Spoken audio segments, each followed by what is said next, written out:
If you were told that you were going to be given half an hour's interview with God and you had the privilege of asking one question, I wonder what you would ask. You might be given some preparation too, because when you think, what is your ultimate question, you'll probably do many things before you arrive at it. And I know many people who discover that they had no question to ask. The situation would be altogether too overwhelming. But many people to whom I've put this problem say that the question that they would ask is, who am I? And that is something we know very little about, because whatever it is that we call I is too close for inspection. It's like trying to bite your own teeth or to touch the tip of your finger with the tip of the same finger. And although other people can tell you who you are, and do, they only see you from the outside, as you see them from the outside. And you don't see from the inside. And so the nature of what it is that we call I is extremely puzzling, because there is some confusion as to how much of us is I. We talk in ordinary ways about my body, my feet, and when we go to the dentist to have our teeth fixed, we regard him rather as a mechanic. Like you take your car to the garage, so you take your body to the surgeon or the dentist or whatever it is to be fixed, have the parts changed or something of that kind. And they're really getting to work on that now. And so the question is, when somebody has a heart transplant, that sounds very radical, because we say, in my heart of hearts. But nowadays, most of us seem to feel that whatever it is that I is located in the head. Somewhere behind the eyes and between the ears is the center. And the rest of us is an appendage, a vehicle, which carries the self around. Now, popular speech also reflects the sensation that I am very different from what we call the other. Other people, other things, anything that we can become aware of is sort of other. There is an opposition, apparently, between the knower and the known. And so we talk about facing reality.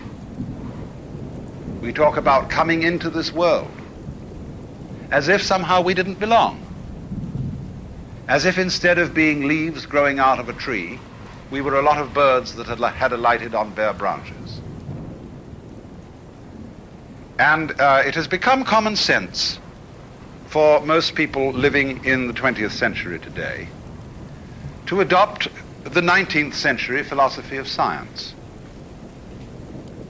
which interprets the physical universe outside human bodies as being a mechanical contraption, which is essentially stupid, unfeeling, automatic, composed of mainly geological elements, rocks, gases, and so forth. And therefore we feel rather alone and left out of this thing, in contrast with the ideas of Ptolemaic astronomy. Instead of being at the center of the universe, we are on the outer limits of a minor galaxy, revolving around an unimportant star on a small, minute ball of rock. And therefore, that astronomical way of looking at things is simply overwhelming. It makes us feel not only of no importance, but also very much left out. And as a result, that is the common sense of most people living today. We did, of course, have a religious view of our nature, that we were the children of a loving God who is in charge of this whole operation. But very few people actually believe that anymore. A great many people think they ought to believe in it, would like to believe in it, but they don't. Most ministers that I know don't believe it, but they feel guilty about this because they feel they ought to. But it became implausible. There never was a serious argument against it. It simply became unthinkable in comparison with the dimensions of the universe as we now see it. So having lost a way of looking at the world, an image of the world which gave us some sense of meaning, we now have an image of the world which gives us none at all.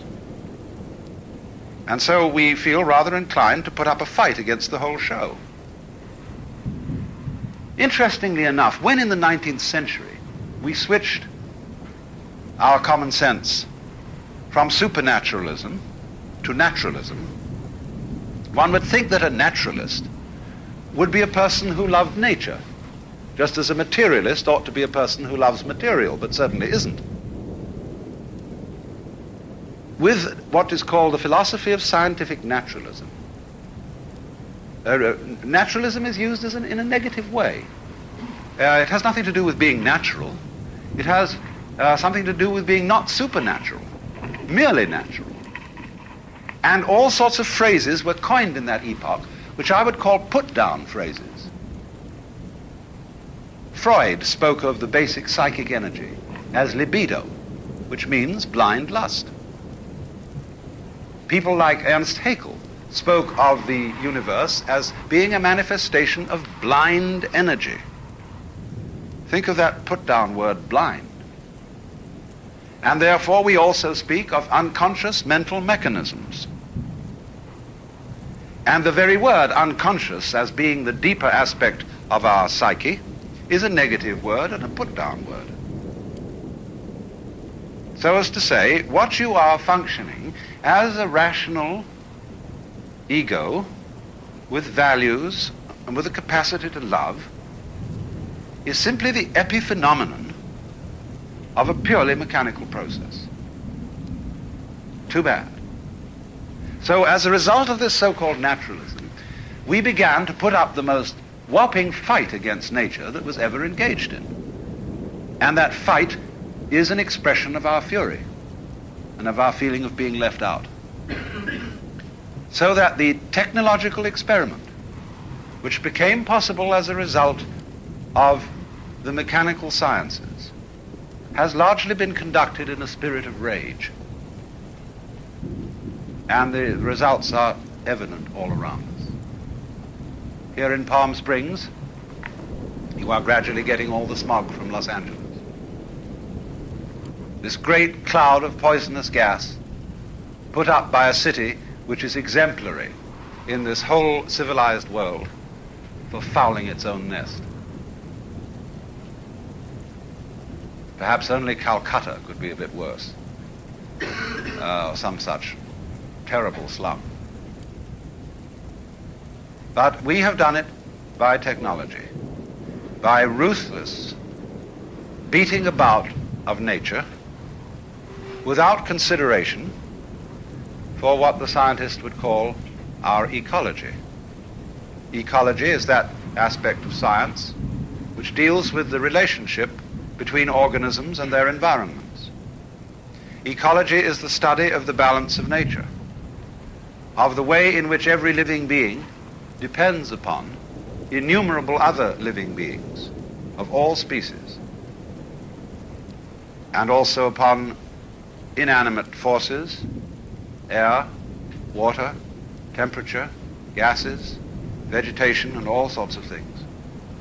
And this is one of the most important sciences that we can possibly study today, because we are in a position where we realize that we cannot help interfering with the world. To be alive is to interfere. You must interfere. You cannot go back and say, hands off nature, let's leave it all alone, because you're stuck with it, especially once you've started to interfere in a major way. We have so altered our environment that there is no hope for it but to go ahead. But we can, to some extent, change direction. But the only way that I can see of our effectively changing direction is through a transformation of the feeling that we have of our own existence and of what we mean by I. The reason for this is simply that all kinds of intelligent and even powerful people, like, say, Lawrence Rockefeller, who are interested in ecology and in conservation of our natural resources, they can scream their heads off, but nobody pays any attention.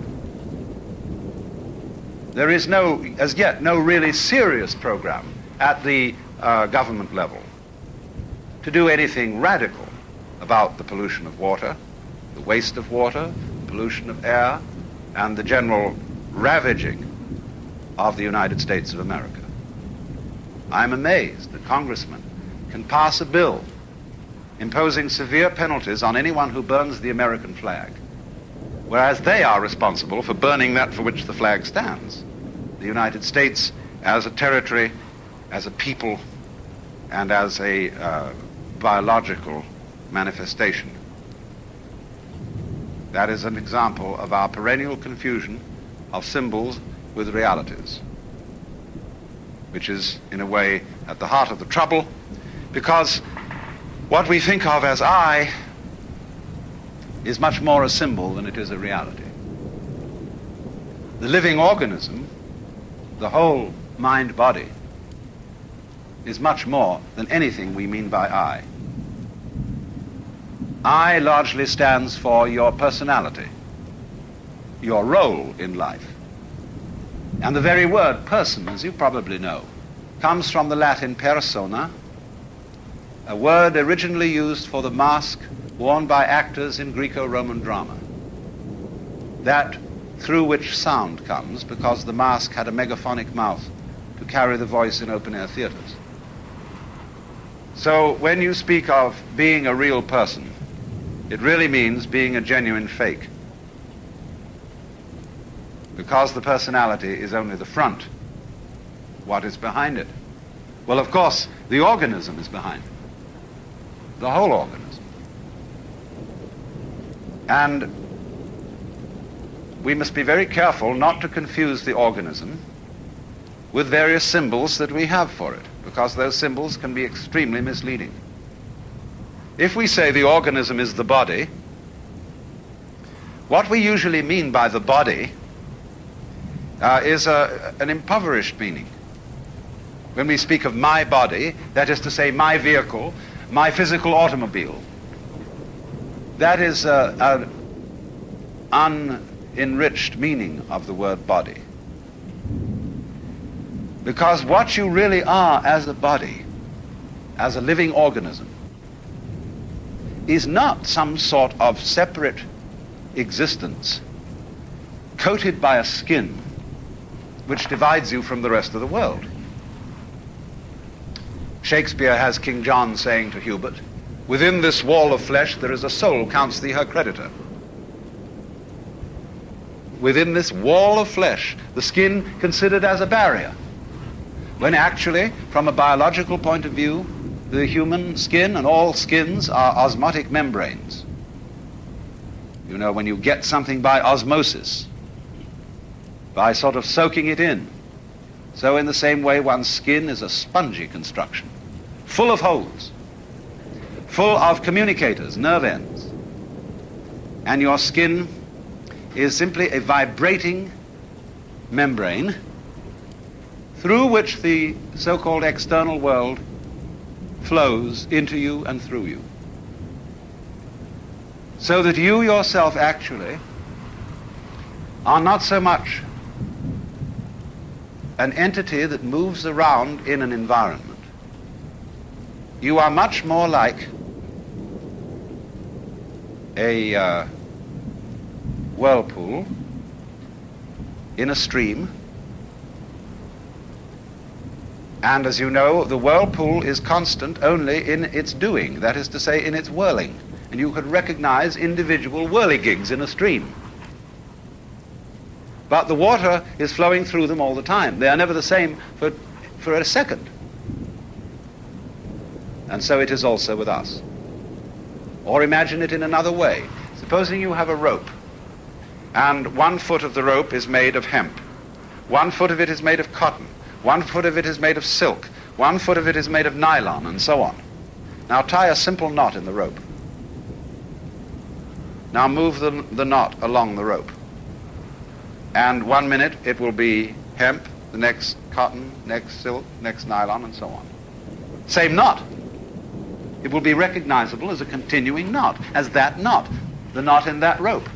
But the constitution of it will change as it moves. And so our constitution is changing constantly. Imagine, for example, a university. The student body, undergraduate, changes every 4 years. The faculty changes every so often. The buildings keep changing more and more. What constitutes the University of California? It certainly isn't the faculty, it isn't the students, it isn't the governors, it isn't the administration, it isn't the buildings. What is it? Why, a doing, a behavior, a universitying process of study and experiment and so on. So it is exactly the same with you. You flow. You are a process. But how do we draw the line about this process and its relationship to all other processes? We find that a very difficult thing to do the more you think about it. If you really felt with your whole organism, instead of just with that part of it called conscious attention, you would become aware of this flowing fact. And you would get a very strange feeling, which at first might frighten you. It is possible, of course, to have this feeling. And the feeling is like this. You would not be quite sure how to interpret it. You might feel that you yourself were doing everything else that's happening. That would be one way of feeling. The other way of feeling it would be that you are doing nothing at all, but that everything else is doing you. And you would feel completely passive, like a puppet on the end of strings. Although, on the other hand, if you got the feeling that you're doing it all, you would feel like God Almighty. It is very easy for our consciousness to slip into this state of sensation. It can happen spontaneously, like measles. It can happen by training, as when someone practices yoga. It can happen chemically, as when certain drugs are taken. And one has to be very careful about this feeling because it's enormously easy to misinterpret it. Either as being omnipotent, being God in the personal, literal sense, or as being helpless and merely driven. Now, what should be understood is that both these ways of feeling are right, only they must both be taken together. To be simultaneously omnipotent and helpless. These are two poles, opposite poles of one and the same state. Because the message that is coming through, and that we find difficulty in understanding because it's contrary to our common sense, contrary to our whole history and conditioning, the message that's coming through is you as a living organism and all that is going on in your environment constitute a single process. What in physics we would call a unified field. A single process, like a pattern, but you know, any pattern has all sorts of subsidiary wiggles in it. Like the organism itself is a unified pattern, but it's full of wiggles. All sorts of tubes and organs and bones and nerves and so on. Working in this way. You know, the body doesn't have a boss. We could pitch a big argument. Who is really the top dog in your body? Your stomach or your brain? I can argue for both ways. Well, let's first argue for the stomach. The stomach is fundamental. That's what eats, and eating is the fundamental thing of being alive. By putting food into the stomach, it digests it, and from there it goes out and energizes everything else. Obviously, the stomach is the most important. The hands, the mouth, the feet, all exist to serve the stomach. And naturally, as a final achievement of the stomach, is the brain. evolving later in the evolutionary process as a gadget up there to scavenge around and find stuff for the stomach to eat. That's the function of the brain. But now let's take the argument to the side of the brain. The brain says, oh, no, come now. Just because I arrived late doesn't mean that I'm unimportant. I was being gotten ready for. Because I am the thing that was the flower at the top of this thing. And this tube with stomachs in it and things below was preparing for me, and the stomach is my servant. It is doing all the dirty work, getting energy to put currents through my wonderful circuits, so that by the creation of all the goods of the mind, of the arts and sciences and religion and philosophy and so on, I shall be the true head of man. Well, both arguments are right. Because you have a relationship between stomach and brain, which is a sort of polarity. The one exists for the other. It's like when you prop up two sticks against each other, they will stand up so long as they lean on each other. Take one away and the other collapses. So chop off the head and the stomach is finished. Take out the stomach and the head is finished. So this is the way all organic life proceeds. It's different with mechanical life, because the mechanism must invariably have a boss, the man who puts the machine together, the person who constructs the computer, who designs it, who asks it questions, who programs it. He is the boss. But organisms don't have bosses. They are essentially, I would say, democratic arrangements, where somehow, in a marvelous way, an enormous company of cells are working together. But that isn't the way. The body wasn't sort of one day a lot of cells all crept together and said we're a body. That does sometimes happen in the biological domain. But much rather this, when you watch the gestation of a mammal, you see first of all a very simple little organism which swells. And as it swells, it becomes more and more complicated from within. No parts are added, nothing is screwed on, there's no welding done or anything like that. It bulges. And of course it does absorb material, but it transforms it. But all of it works together at once, like the legs of a centipede. Like you work all together at once. For you see, when we come down to it, you think you decide things, but you don't know how you do it. How do you open and close your hand? You can decide, I will now open my hand and do it, but you don't know how it's done. And yet, in a sense, you do know how it's done, because I say, I know how to open my hand, but you don't know in words. You can't explain it. Still less can you explain how you see. Still less can you explain how you are conscious. How are you an ego? Well, you don't know. Because the springs of being conscious, of being an ego, are outside the surveillance of consciousness. They're somehow underneath.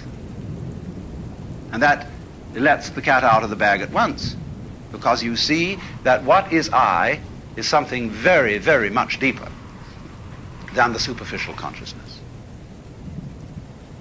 And what you call I in the sense of the voluntary willing center, ego, has very little to do with it.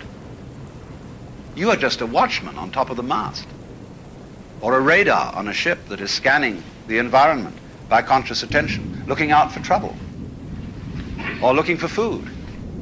The real you is much too complicated to think about.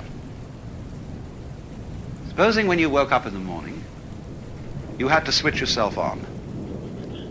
That is to say, you had to, by an act of conscious attention, to go through your brain and turn on all the synapses necessary for wakeful life. It'd take you hours. Supposing you really had to be conscious of all the details involved in walking, or in breathing, or in circulation of the blood, you'd never get around to it. So you see, when we inspect the physical world with conscious attention, the first thing that strikes us is that the physical world is extraordinarily complicated. How can it possibly be organized? But actually, the physical world is not complicated at all. What is complicated is the task of trying to describe it in words, or of trying to figure it out in numbers. Because that is analogous to the task of, say, removing the water from the Pacific Ocean into the Atlantic with a beer mug. We can only take one mug at a time. And so we say in popular speech, you can only think of one thing at a time. That's not exactly true. But what it reveals is that thinking, that conscious thought, is a kind of calculus in which we understand things bit by bit. And it leads us into the superstition that things really are bits. Now, when you eat chicken, of course, you have to bite it, and you take it in bits. And to make it easier to bite, you order from the grocer a cut-up fryer. But you don't get cut-up fryers out of eggs. Because you see, although we can speak of a chicken, an egg, or a body, it is not actually a bit. It hasn't been bitten off, except for purposes of thinking.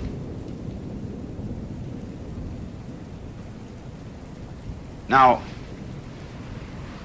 this is beautifully brought out in a passage from Whitehead, which I will read to you.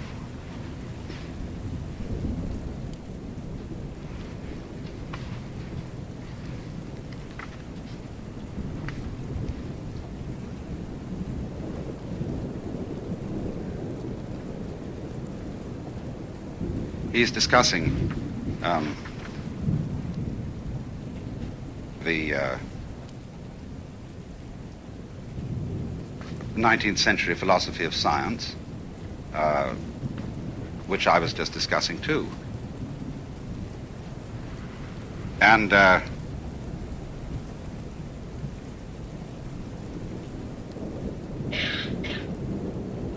he's saying in this philosophy,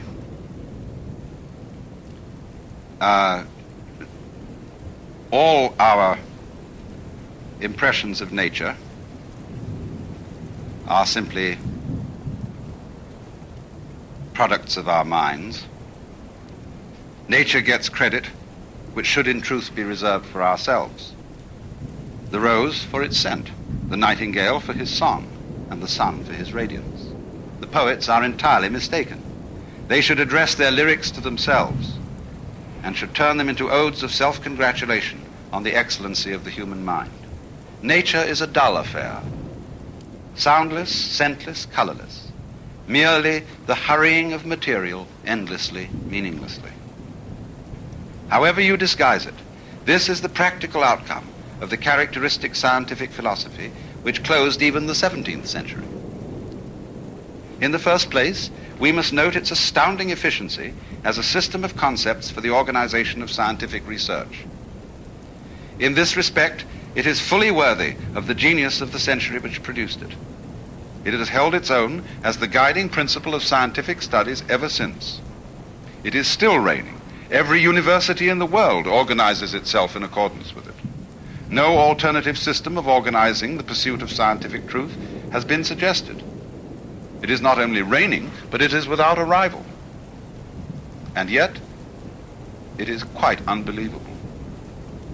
This conception of the universe is surely framed in terms of high abstractions, and the paradox only arises because we have mistaken our abstractions for concrete realities.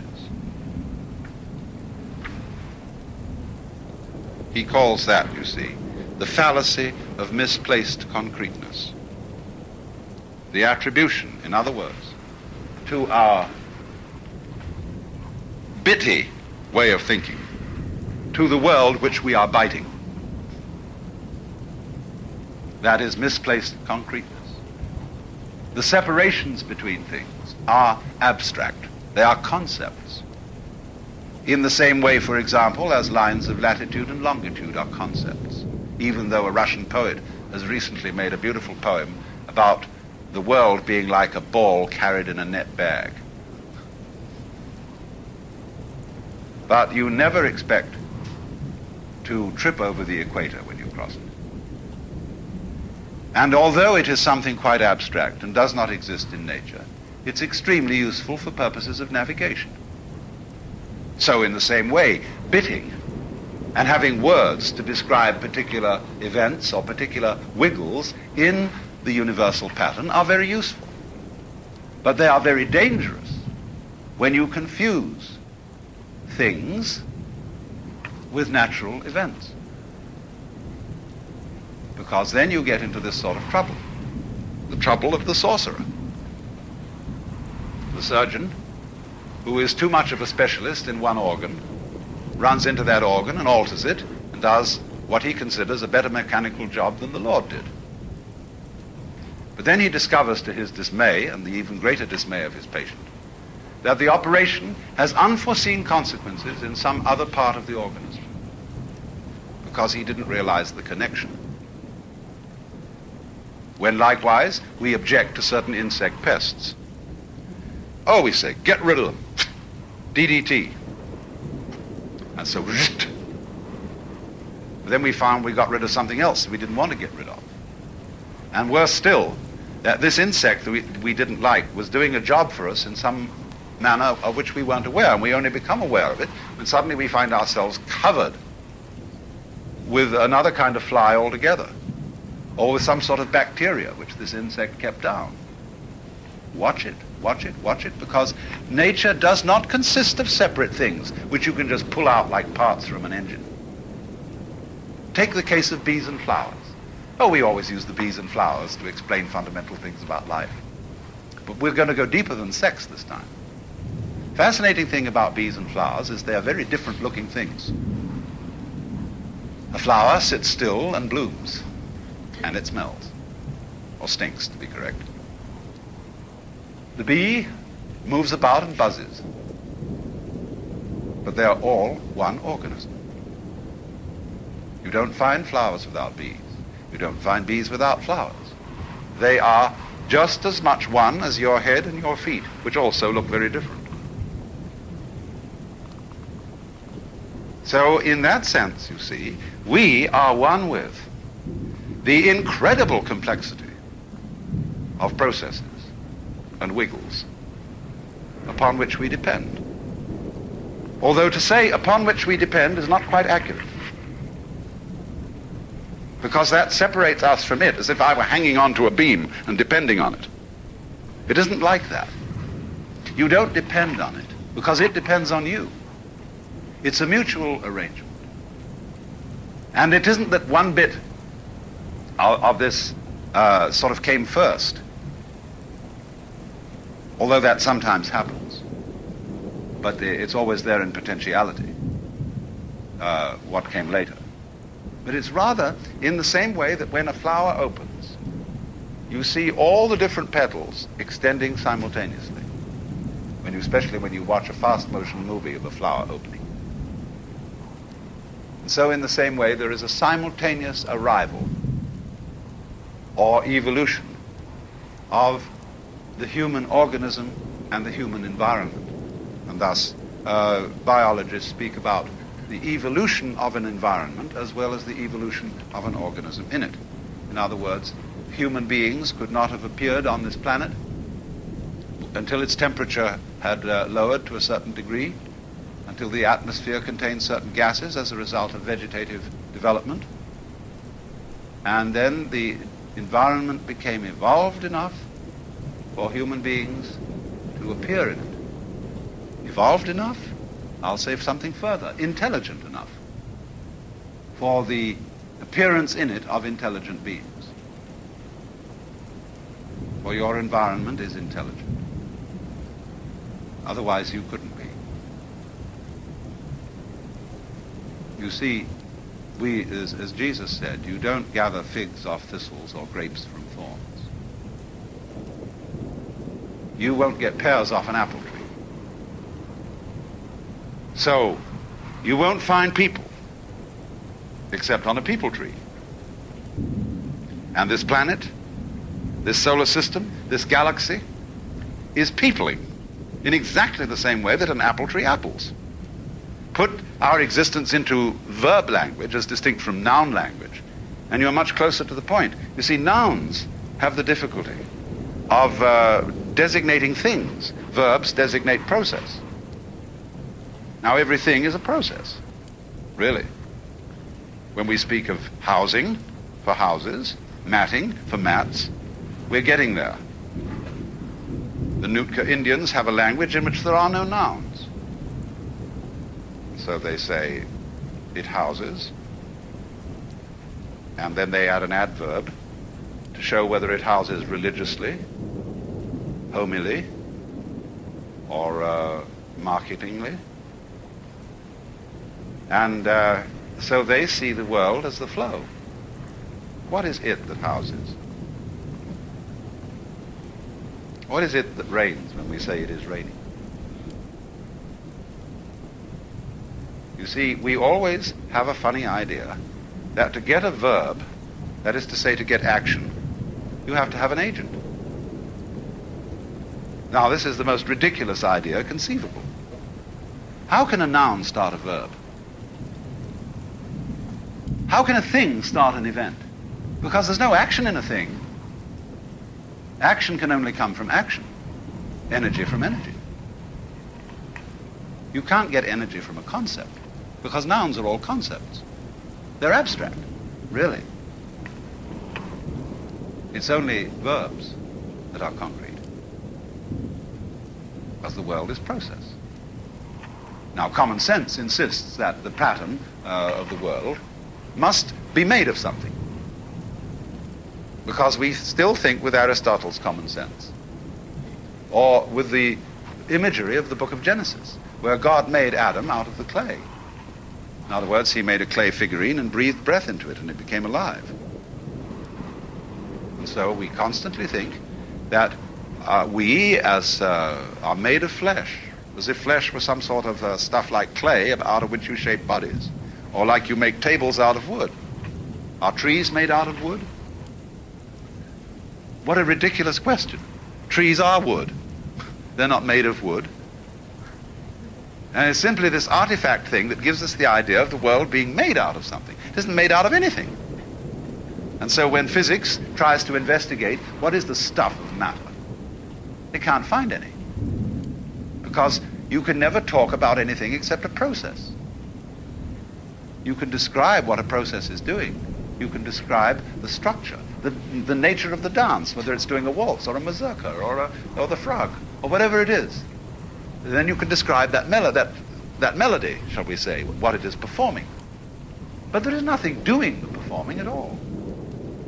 There is no stuff out of which it's being done, because when you examine stuff, you just find more pattern. See, what you mean by stuff is fuzz.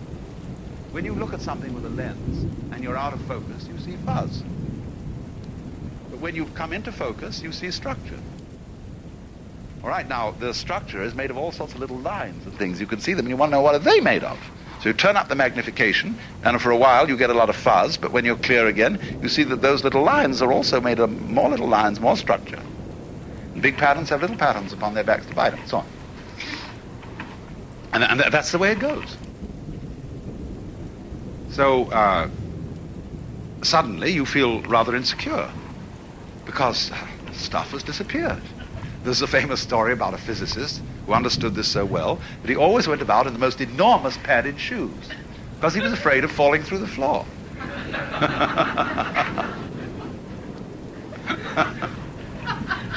Now look what's happened. Just look and see what has happened to us. If we go through everything that I've been saying, we find, first of all, that the thing that we thought was I is nothing more than a social institution. Just like the equator, or an inch, And to mistake it, to reify it, as Whitehead would say, is the fallacy of misplaced concreteness. It's strictly a hallucination. And any certain amount of psychological self-exploration shows this to be the case.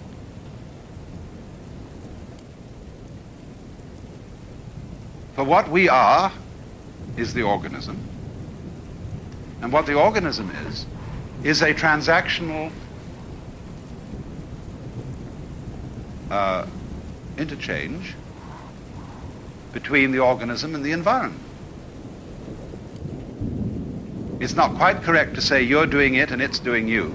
Because, you see, Whitehead, in describing the scientific philosophy, saying, for example, that blue is entirely our projection on the sky, he's half right, you see. Those scientists he's talking about are half right.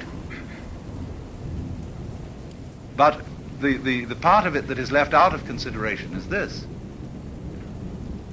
True, you, with your optical nerves and eyes, transform the sky into the blue feeling. But without the sky, you wouldn't have any optical nerves. It works both ways, you see. Without the air, whose density gives the blue effect. It's mutual. You do it, and it does you. But that's, as I said, a two-way, a clumsy way of talking about. It's all one process, the unified process.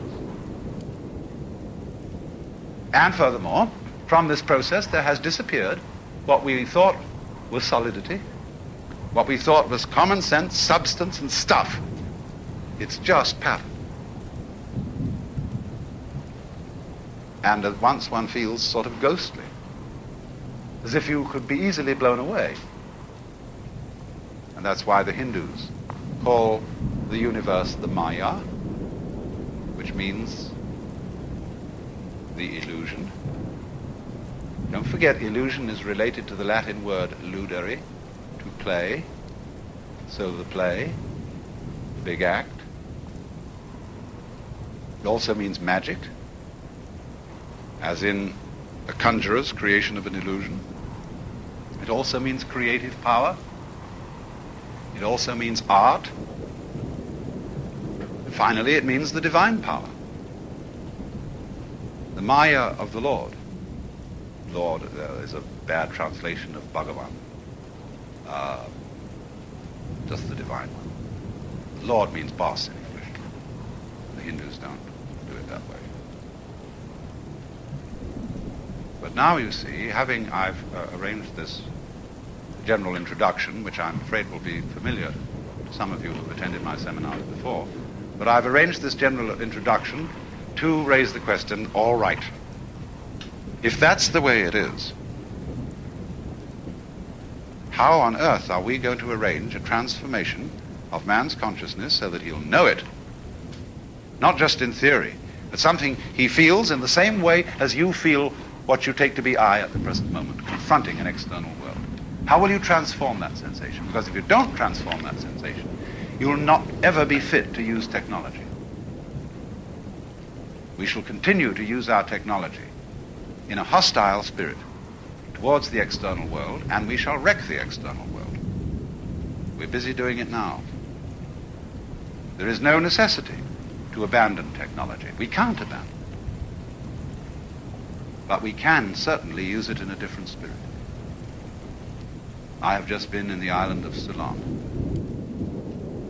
which is a garden, a beautiful, beautiful place, but it's completely undeveloped from a technical point of view. And it's in very bad economic circumstances because nobody wants to buy natural rubber anymore. It has no foreign exchange. It's very peaceful. But the change has got to come. So I discussed with one of the high members of the government the possibility that we could set up in Ceylon an experimental station which would serve not only India eventually and Africa, but us too. an institute of ecological technology where we could, in that experimental island, work out ways of production, of mechanization, automation, and so on, which would not ruin the island. And you have to do that sort of thing with a certain dedication, because one of the reasons why we make such a mess with technology is that the shareholders in any given corporation want to make a fast buck.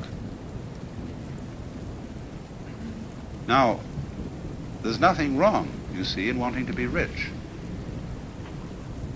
There's nothing at all wrong in being rich. In fact, I think the world without rich people would be extraordinarily boring. Point is, you have to understand what riches are, and they are not money. Riches are land, clothes, food, houses, intelligence, energy, skill, iron, forests, gardens. Those are riches. But when you're concentrating, you see, only on making the buck, it doesn't occur to you that you're not really getting rich. You're just impoverishing yourself. It's like, you know, when you up prices, the value of the dollar goes down, down, down, down, down. You're just on a rat race, on a treadmill. The faster it moves, it doesn't get anywhere well, it doesn't even stay in the same place. So it is that kind, again, you see, this is another example of confusing the symbol with the reality of the fallacy of misplaced concreteness, as Whitehead calls it. So we shall devote the rest of the seminar to discussing the various ways in which it is proposed that we bring about or assist the bringing about of that change in our perception and conception of our own existence, so that we can feel ourselves the way we are, as distinct from the way in which we've been told to feel ourselves.